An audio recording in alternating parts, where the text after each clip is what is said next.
this is Carolyn from All Things EFFY, and I am here to walk you through how to start tufting with our EFFY cotton blend.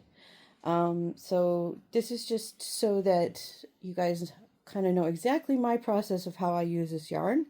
Obviously, you don't have to follow it to a T. You can do what makes you comfortable, but this is just my guide.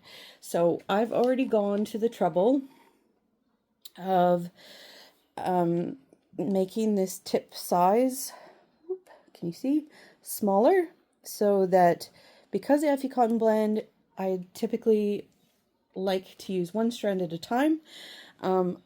If you look at my previous video, we just adjust the tip size slightly so that the yarn is less likely to pull out of the machine. So once you have your it's set up, and if you're using one strand at a time and you're finding that the yarn just keeps coming out of the machine, then all you want to do is do that little adjustment in the other video, and I'll link it.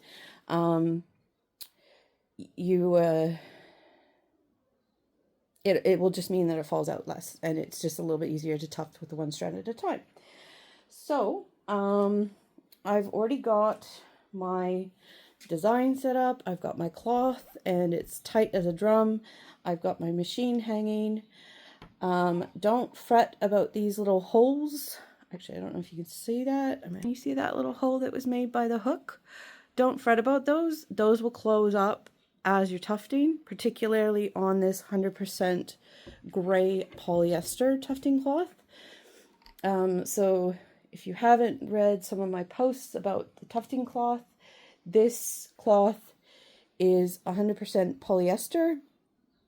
So it definitely is, it holds its shape better, and it stands up to the tufting gun force better in comparison to the other white primary tufting cloth, which is 65% polyester and 35% cotton. So cotton tends to stretch, which is the kind of the negative part about it. So it kind of, once it stretches, it can sometimes hold that stretch rather than kind of bouncing back to its original shape. At least that's in my experience, what I've experienced. Gun. So I'm going to put the threader through the nose, through the yarn guide, loop it through, and pull.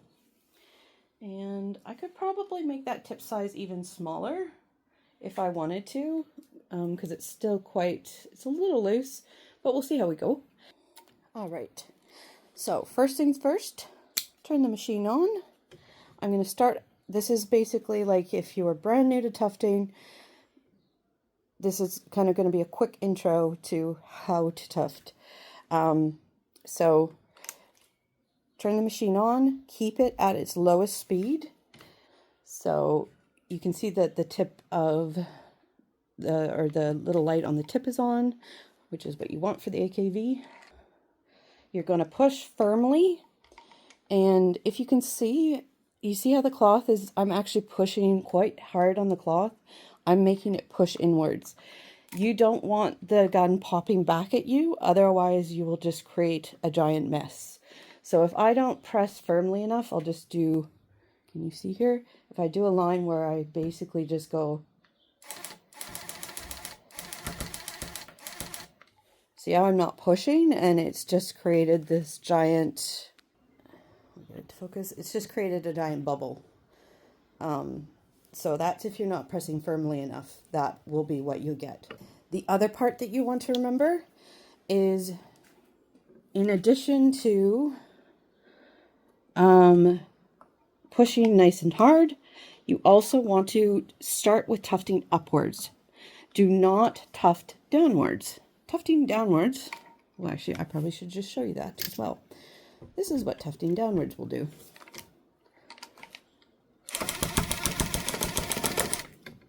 Number one, you'll rip the hell out of your cloth. And number two, nothing will actually stay in there. So that is what not to do. So let's go to what to do. So now I'm going to do an actual tufted line. So again, I'm going to push firmly. I honestly, in workshops, I find this is the part that people struggle with the most. You can push firmly. Your frame is clamped to the table. It is not going anywhere. The cloth is not going to rip if you push too hard. That's not going to happen. Obviously, you don't want to put your entire force of your body behind it, but you want to really push firmly, and you want to keep that tension, because if you back off as you do a line, your tufts won't be even on the other side. It will go from being nice and fluffy to less fluffy, and then you're going to have to do more carving and evening out. So again, we're going to keep the gun perpendicular to the cloth. Tipping it upwards or downwards, again, is going to affect how long the tufts are on the other side. And then that will change the density of the rug and the pile height of the rug. So push nice and firmly and just walk the machine up the fabric. And the other part that I think beginners find a little bit tricky is knowing when to stop and start your lines. So, you know, be gentle on yourself when you're learning. You're not going to get the most perfect line to begin with. It's going to take a bit of practice. I really highly suggest, you know, we sell our starter kits with enough fabric for 2 rugs, which basically essentially means you have 1 practice piece and then you have enough to do an actual rug. So, you know, even in my workshops, I know this is not something that a lot of workshops do, but I always start with an introduction piece where they just play around and they try and do curves, they try and do lines, they try and do long lines, they try and do short lines and outlines and things like that, just so that they can get a feel for the machine before they jump into their actual project, which they feel, you know, they've paid to make and they want it to end up looking good. Okay, so I'm using 1 strand of EFFY cotton blend. So depending on what yarn you use, your spacing might be a little bit different than what I'm doing. So this is EFFY cotton blend, and I want it to be quite dense. So this is the spacing for 1 strand of EFFY cotton blend that I use. So if you look, I've got the right foot basically lined up with the outer kind of. You can either line it up directly with the that line, or just be overlapping that line slightly with the foot. So if you see that, that's my personal preference right there. But obviously you can play around with what makes the most sense to you. That's my preferred density for dealing with this yarn and carving this yarn. All right, so basically, I'm going to go back and do my second line with that spacing I just showed you. And I'm just walking the gun up the fabric.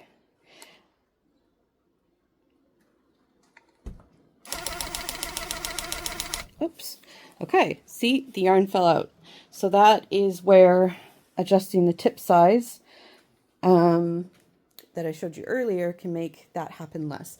Also, these little dangly bits, I just pull out. A lot of people leave them in and they trim them at the end, but I find you get the least amount of bumps on the back of your rug if you just yank them out as you go. And you can save those to stuff something with or use as a decoration or whatever. My yarn is also getting caught on my clamp, so there's always quite a few little bits and pieces to the feeding process that you need to make sure are smooth. Okay.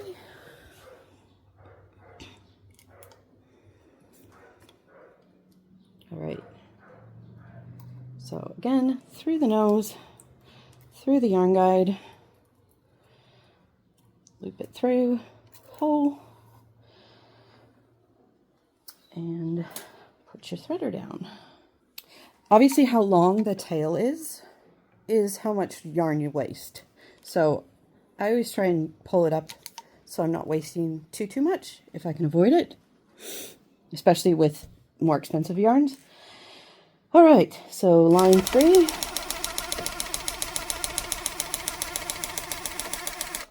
There we go. So this is something that you can do to ensure your yarn doesn't pull out. So if you saw, as I pulled out of the cloth, I just grabbed this tail and just gave it a little tug so that then I wasn't losing the yarn, because it's still getting caught on my clamp. I should have used the C-clamps. They sit lower down, but don't sit as low down. All right, so I'm just going to go through doing a few more lines, and then we'll look at it from the other side.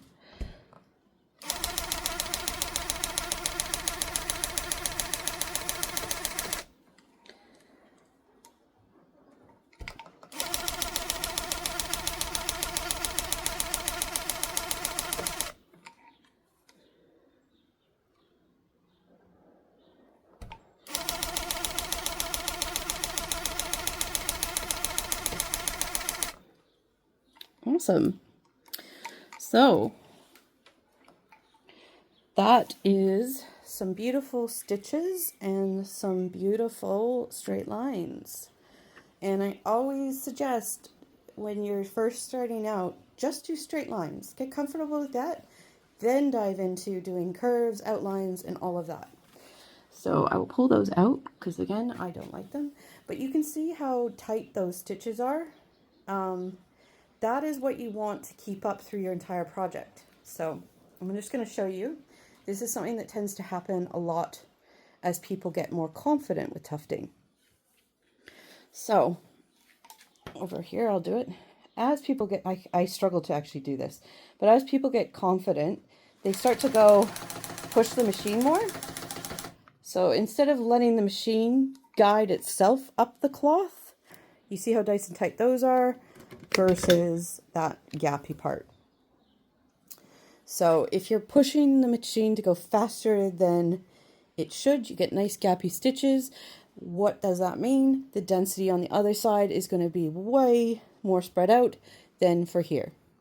So I'll do another one of those gappy lines and I'll just kind of show you from the other side. But that is where, if you start to see stuff like this happening, you need to speed your gun up. And that is done by just turning this knob and getting it to a speed that then keeps up with you. If you can't slow yourself down, that is. So you can either slow yourself down or speed your gun up, one or the other. All right, so now we're looking at the other side. And first I'm going to point out, do you see where I tried to stitch downwards, how badly torn that is? So again, that's why you don't want to stitch down, you want to stitch up. Oh, this color looks so vibrant on the screen. So that's my area where I've tufted nice lines that are with the really tight stitches. And you can see there's no gaps. It's nice and plush. And if I feel it, it's nice and even. Like, so there's no, also if we look at it from the side, you see that all the tufts are the same height relatively, in comparison to if I kind of backed off as I was tufting. So yeah, that is that part. And then this is where I sped the machine up. You can see how gappy that is in comparison. So if I had not sped the machine up or slowed my process down, this is what I would get. And that is not going to be a nice dense rug. That is going to be a sparse, weak rug. So what you want to do, if this happens, is either unpick and start over, or you're going to have to fill in more of the space, which then creates really uneven density. So try to get it like this. Try and get a process down where you keep your stitches nice and tight, because this is going to be the easiest way to tuft. Okay, so we're back now to just finishing up this tufted square. And I've still got it on the slow speed. And I'm just going to fill the entire square in.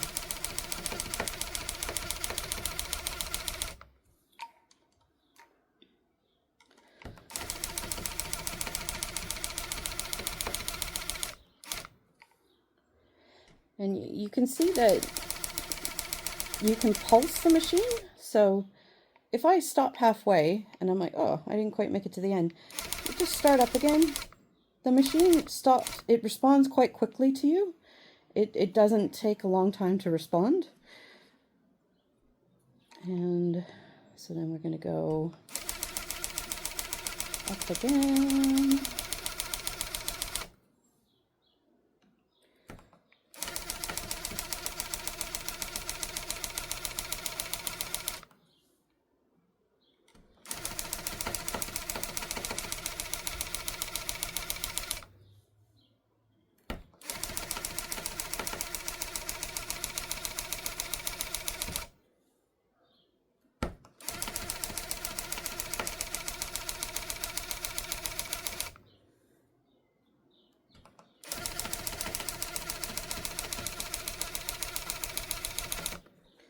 All right.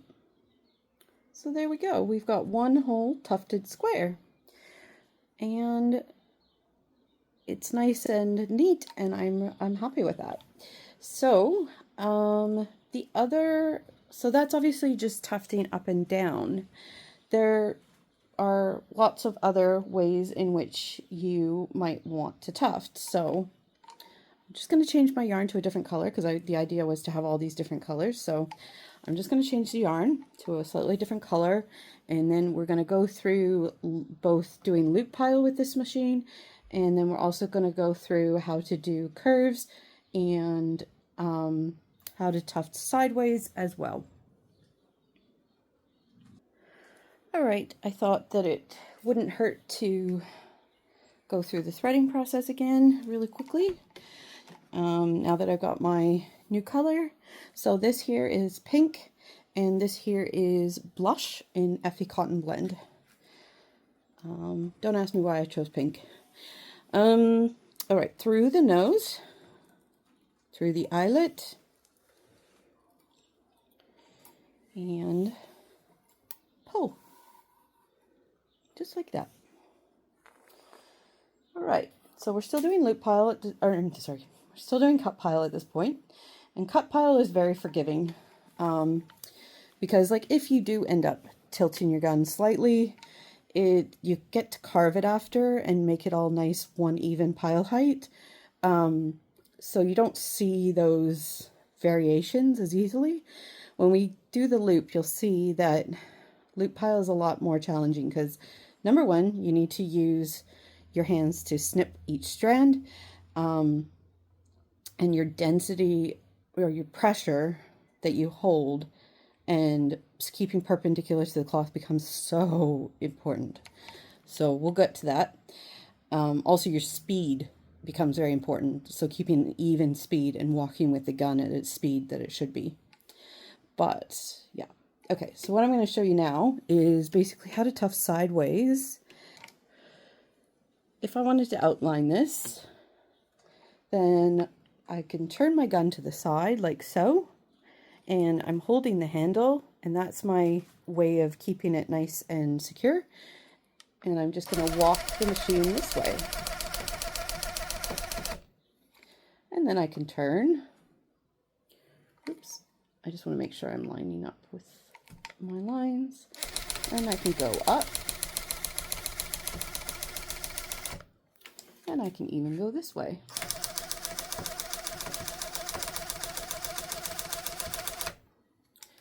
And then I can do my last outline part.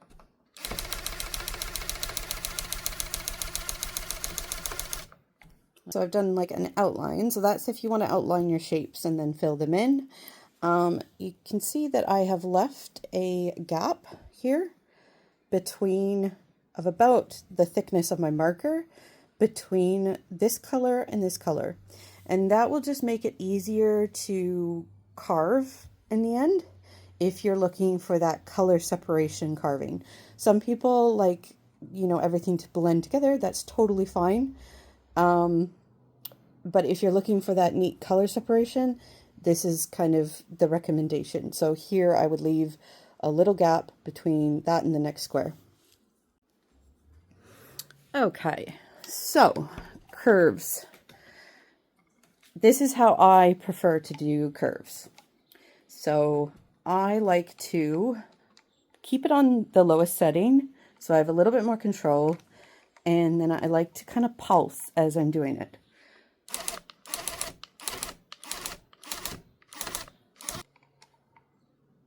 Okay.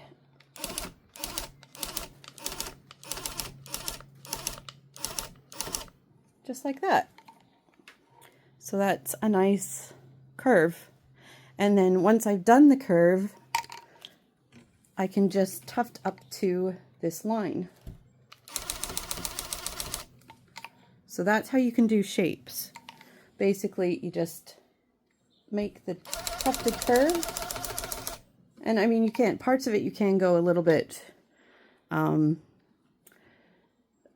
faster. It's just definitely pulsing it. But yeah, basically to have more control as you're doing a turn is just to just give it a nice pulse at the slowest speed, and that will give you control. So that's how I do outlining curved shapes. So hopefully that helps. I'll probably leave it at that. And if you guys feel like there's something that, as a beginner and just getting onto tufting for the first time, if you feel like there's something that I sort of left out in this, just let me know and I'm happy to add to the video to make sure that we have everything to make it nice and straightforward for you guys. All right. We're just going to go through how to do the loop pile with the EFFY cotton blend as well. So if you remember, if you've watched my intro video, I think I went over this, but we're just going to go over it again. So turn it off, and then you're just going to get your Allen key that came with the gun. You want to do a measurement of where this is sitting right now, the scissor closer. I really suggest looking at, I'll link my full YouTube video on how to change to loop pile below, because this is just a really quick overview.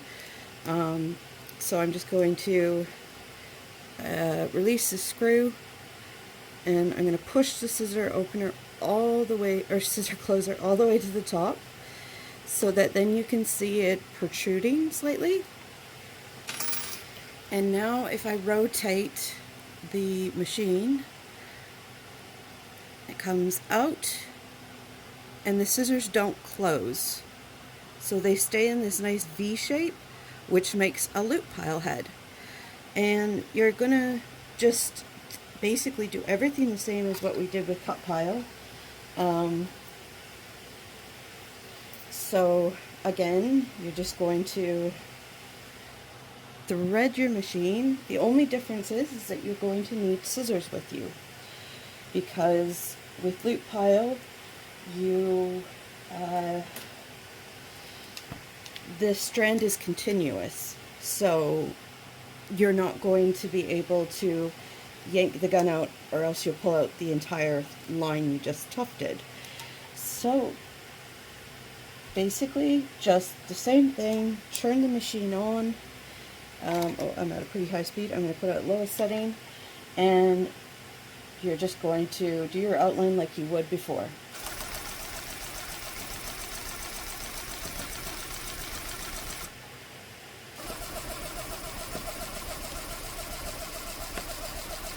Just letting the machine, and instead of, usually I'd twist down and go down, but it's a little bit awkward because I think my hand will block.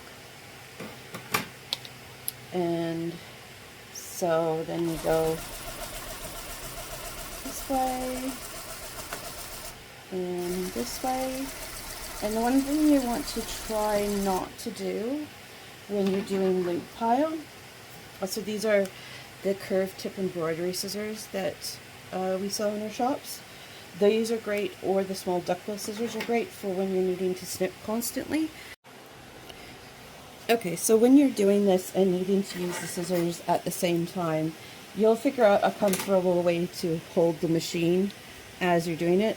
You can't really see but I just basically hold it against my shoulder and just use the handle to just kind of press it into my shoulder, and that gives me the ability to use this hand.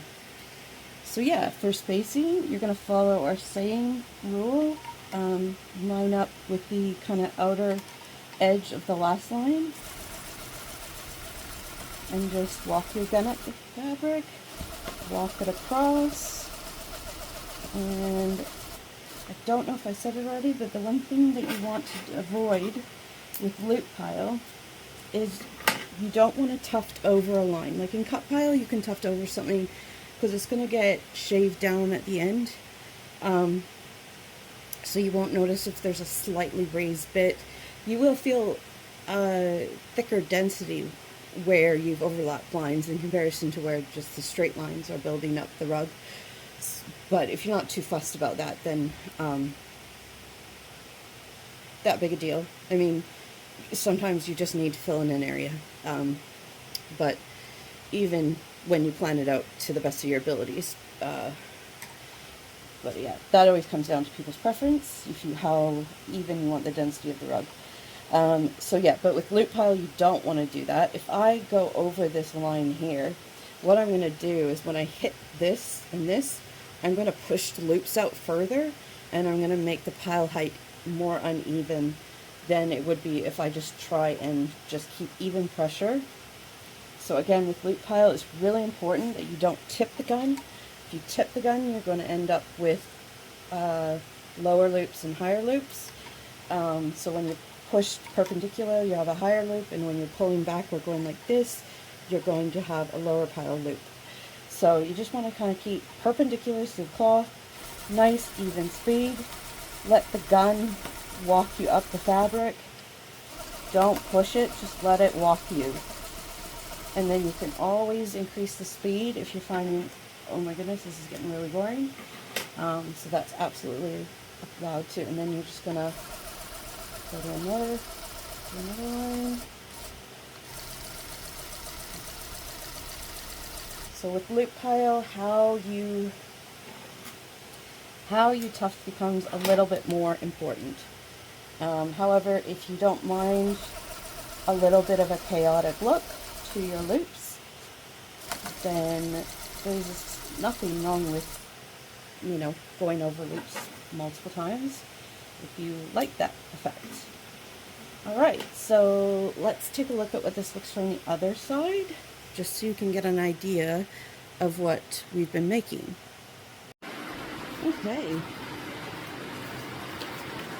so you can see we've got beautiful, nice, even loops, and they're getting all nice and squished together, and it's just going to look really lovely when we finish that off.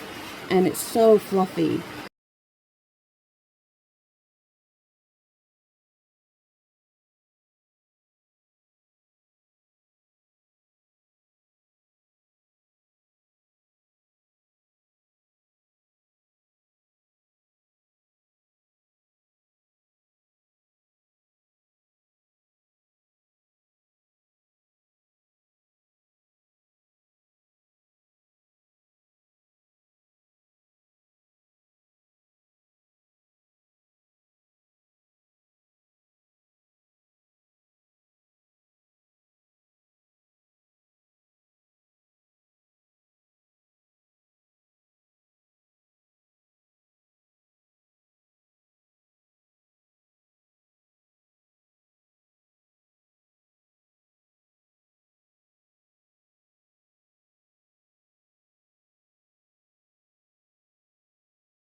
Alright, how gorgeous is that? Absolutely beautiful. If you don't want to see like lines like that, just make your, like, keep moving the yarn in like circles if you don't like that kind of look of it being quite so organized. Really, how you like loop pile to look is completely a personal decision. This is, to me, I love that. That's beautiful.